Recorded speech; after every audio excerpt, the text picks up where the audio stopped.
behind the Buffy reboot cancellation. Yay, more good news. This is big. I know you've got notes for the story, Badger, but the things that have come to light are really indicate this would have been a disaster if it moved forward. Yeah, would have been disastrous. Give it to me. Right. The Buffy the Vampire Slayer new Sunnydale pilot focused primarily on a new Slayer, Nova, a 16-year-old with Buffy herself barely appearing.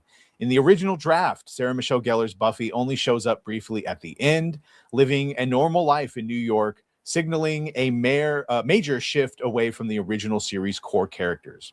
Despite high expectations and major talent attached, Hulu ultimately decided not to move forward with the show.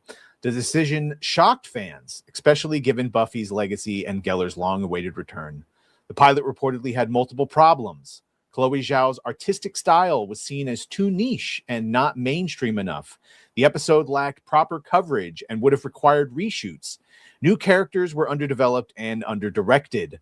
The show skewed too young, partly due to the new lead.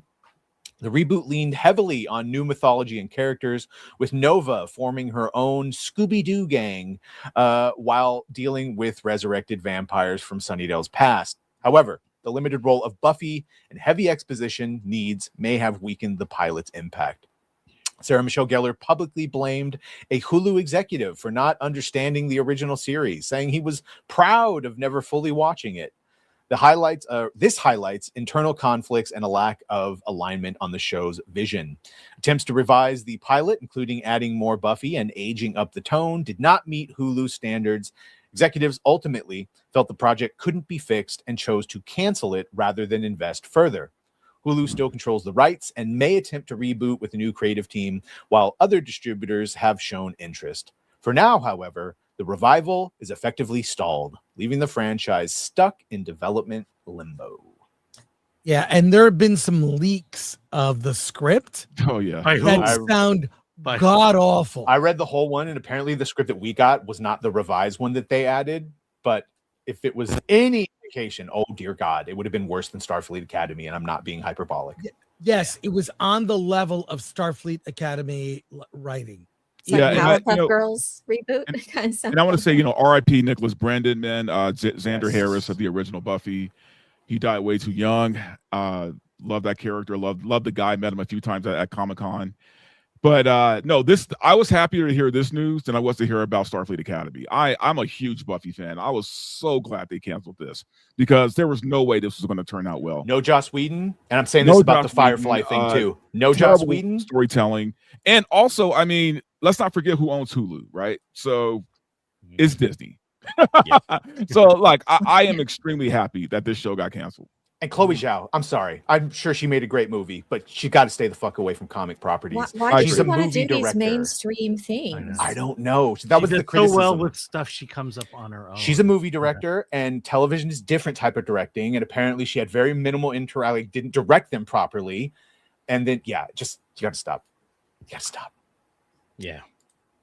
And honestly, good move. Sarah Michelle Gellar. Honestly, she doesn't need it. Like, she didn't need this reboot at all. So I'm happy for her that it got canceled. Yeah, I'm sure she was the name needed to get at least the pilot greenlit. Yeah, but from what I read, she didn't show up to the last episode of that season. I mean, that's what I read. There might have been different scripts out there, but I kind of feel bad for Nova, the main actress, who was Fern from Skeleton Crew. But also, this probably saved her from having a shitty first season and ruining her career. So, yeah, you gotta have Joss Whedon. Where is Joss? He's blacklisted. Yeah, he's in director. He ain't coming back for it. Which makes no sense because it wasn't even a Me Too. Ooh, he said mean things. He didn't want Charisma Carpenter, whatever, to have her baby. Blah blah blah blah blah. He was an asshole. Guess what? Most directors are assholes. David O. Russell, they all the creative people in the world. Creatives are. I'm an asshole. If you have creative, you have strong feelings. Quentin Tarantino, he's an asshole. Man, from what I've heard and seen about James Gunn, I don't understand. Yeah. Well, and also, and like Badger said, there was nothing sexual that happened with Joss Whedon, as far as I know. So, but it was around that Me Too era where everything was about mistreating actresses for whatever reason. You know, it's like if any kind of mistreatment came out, you were the worst person in the world and you needed to go down, and that's what happened to Joss Whedon. Like Spike, the guy that plays Spike, James Marsters came on. And so like, yeah. He pushed me up against the wall, but like I could fucking kill you anytime I want, because Spike was supposed to be a temporary character and got way more popular. But he was like, but that was just the thing. It wasn't. It's pretty par for the course. Dude, Werner Herzog chased Klaus Kinski around a film set with an axe. Yeah, with an axe. I mean, there are plenty of stories of directors and producers being assholes. I mean, I feel like that's the default setting in Hollywood. And there are times, I hate to say, I've been on a film set where you need someone to be an asshole. It's usually the first AD who says, Quentin Tarantino? Isn't he also strong personality? But I mean, you're trying to make something creative through sheer force of will sometimes. And people need to quiet on the set. James Cameron. Yes. James Cameron is legendary. Michael Biehn tells a story where James Cameron was like, now, Michael, that's exactly what I don't want. And Michael turned to him and goes, now, James, we all know you can do every job on this set better than we can, but you can't play Kyle Reese. So give me a line read. And then he does it because that's the world you're in. Man up, put your big boy pants on and fucking deliver. Yeah, if you're not an asshole, you're gonna get something like Starfleet Academy. I've never been on a set. I have no idea, but y'all would know better than me, obviously, from the film side. But there's so many people. You are coordinating with hundreds and hundreds of people in different departments, and it must be and long days. I'm sure. I mean, there's got to be 14-hour plus. Got to be an environment that will, you'll butt heads with people, and you're trying to create art in this collaborative fashion must be really tough. And that's why certain people can do that. And obviously you can't just jump into it and think that you can do it just because, I can do it. No, you have to learn. You have to learn this craft and be on set, and not everyone can do it, obviously, is why Chloe Zhao just didn't work. This isn't for you. It's not for everyone. Well, she said, didn't they, Sarah, I think she said that the executive producer was giving him hell because he wasn't even a fan of Buffy, and he constantly was kind of getting in their way. I thought that was the more interesting.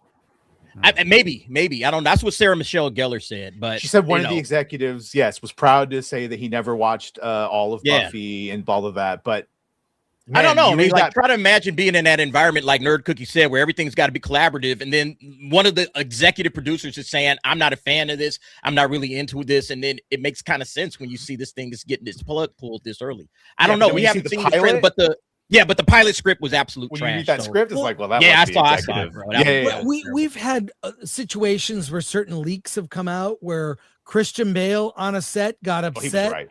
He was trying. There was another one where Tom Cruise had a freak out. We're trying to get a movie made. Having been on film sets, there's at least going to happen a couple times where people get pissed off because you got to make the day. You've got to get the thing done. Got to run a tight ship on that. You run it. It's very much like a military operation, and people have to, in order to get the thing done, sometimes you have to be an asshole. I am certain that he was an asshole. Yeah. But to that I say good for you. Yeah. But you've got to sort of check yourself, put your feelings aside. We're all trying to get a thing done to get it done. It sounds like the creative vision for this thing was completely off and not gonna satisfy fans. You need Joss Whedon if you were going to do that. Was the first. You start off on the wrong foot, and then they kept making bad decision after bad decision. It seems like this is what will happen. So if you're serious, if you really wanted to succeed, you have to really think about what's necessary for that to happen. And Joss Whedon, his involvement absolutely is necessary. No Joss Whedon, Buffy barely in it, filled with modern Starfleet Academy cadet Scooby-Doo gang. The feminism, all the things that, like the first page, solidarity, allies, like, oh my God, they're not even joking. Horrible. Yeah. I've actually developed a newfound respect for Joss Whedon, man, because so many people have tried to do what he does and they can't do it. They keep trying. They keep trying to do what Joss Whedon does, and they can't. Oh, he's one of a kind, man. You can't repeat him. Yep.